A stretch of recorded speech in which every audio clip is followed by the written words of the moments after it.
Un livre à offrir ou à s'offrir? Votre librairie de proximité Page 5 est là pour vous. Située 5 places de Bretagne à Bru, Page 5 vous ouvre ses portes du mardi au samedi. Page 5, la clé de la culture. Sur Radio Laser, on sait que la culture c'est important pour vous et vous le savez, on est à l'écoute. La preuve tous les mercredis avec notre chronique littéraire. Évidemment, comme tous les mercredis, c'est en compagnie de Félix Boulet. Bonjour. Bonjour Simon, bonjour à toutes et bonjour à tous. Alors en proposant cette nouvelle chronique, j'ai un peu peur de passer pour un vieux radoteur, voire un maniaque obsédé, car c'est encore, de Jack Kerouac que je veux parler. Il y a en effet quelques semaines, je posais la question, Kerouac est-il un écrivain breton? Et je tentais d'y répondre, ma foi, de façon plus ou moins convaincante. Alors pour ceux qui veulent entendre ton plaidoyer en faveur d'un Jack Kerouac breton, ça se passe sur le site de Radio Laser évidemment. Mais alors pourquoi aujourd'hui tu as envie de revenir avec nous encore une fois sur Jack Kerouac? Eh bien parce que il y a du nouveau. Alors non pas dans sa biographie, nous commémorons cette année le centenaire de sa naissance de notre homme, et c'est pour ça que j'avais fait cette chronique il y a quelque temps. Je rappelle que Jean-Louis Le Bris de Kerouac, dit Jack Kerouac, est né le 12 mars 1922 à Lowell, dans le Massachusetts. Personne t'en veut pour ça. Non, il aurait pu choisir un autre endroit.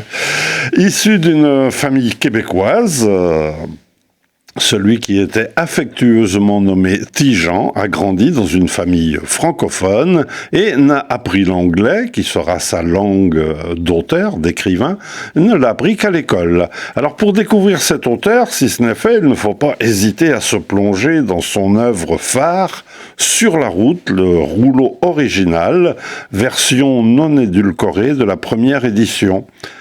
Jack Kerouac a aussi écrit de la poésie, des haïkus, et voilà que pour les 100 ans de sa naissance, les éditions Gallimard nous offrent son premier roman, inachevé, écrit à la main, alors que notre aventureux écrivain n'avait que 21 ans.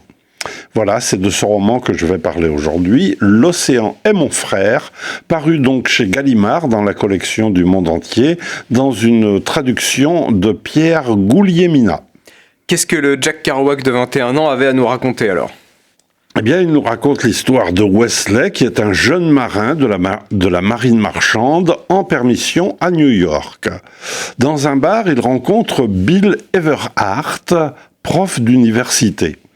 Alors, on fait connaissance, il y a de l'ambiance, on boit des bons coups, et Bill est fasciné par le jeune marin, à tel point qu'il décide de rompre avec sa vie sage de prof à Columbia et de s'embarquer avec Bill.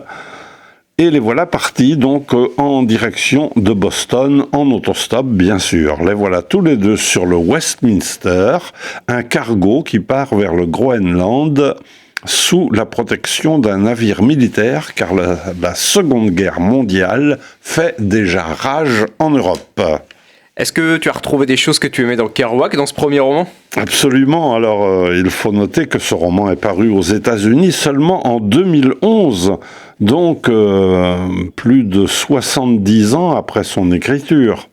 42 ans après la mort de son auteur en 1969.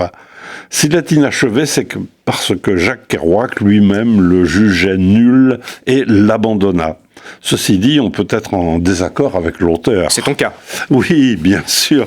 Alors, on est loin de la déflagration littéraire que fut Sur la route, bien évidemment, mais on trouve dans cette œuvre de jeunesse des flamboyances de style, des dialogues percutants, tout ce qui annonce déjà l'écrivain, et ces thèmes de l'amitié, de la fraternité, que toute sa vie, dans toute son œuvre, développera cet immense artiste qu'est Jack Kerouac. Pour celles et ceux qui ont déjà lu Kerouac, eh bien voilà une nouvelle surprise, et pour celles et ceux qui ne l'ont pas lu, c'est aussi une belle surprise et peut-être une occasion de faire connaissance avec Jack Kerouac. On va au moins faire connaissance avec la prose de ce roman. En tout cas, tu vas nous en lire un extrait comme d'habitude. Oui, alors donc, on est sur le Westminster, ce fameux cargo, et Bill, qui vient d'embarquer, descend dans la salle des machines pour discuter avec un collègue. Alors, cette nuit-là, Bill descendit dans la salle des machines pour parler avec Nick Med. Il dévalait les escaliers métalliques et s'arrêta brusquement en voyant le monstre qui était la source de la puissance du Westminster. Des pistons énormes s'activaient violemment, des pistons tellement énormes qu'on avait du mal à croire qu'ils puissent bouger avec une rapidité aussi effroyable. L'arbre de l'hélice du Westminster, énorme lui aussi, tournait en direction de la poupe et Bill avait l'impression de voir un serpent géant tournant sur lui-même dans une caverne gigantesque. Bill était pétrifié devant cette puissance monstrueuse. Il était agacé. Que représentaient les idées en face de la brutalité de ces pistons cognant de haut en bas avec une force démultipliée et intriguant en complicité avec la nature contre la forme délicate de l'homme. Je pense que beaucoup d'auteurs auraient aimé écrire ça à 21 ans. N'est-ce pas? C'est magnifique. Et pour lire tout le texte, évidemment, direction L'Océan et mon frère de Jack Kerouac. Merci Félix. Merci Simon, merci à toutes et merci à tous.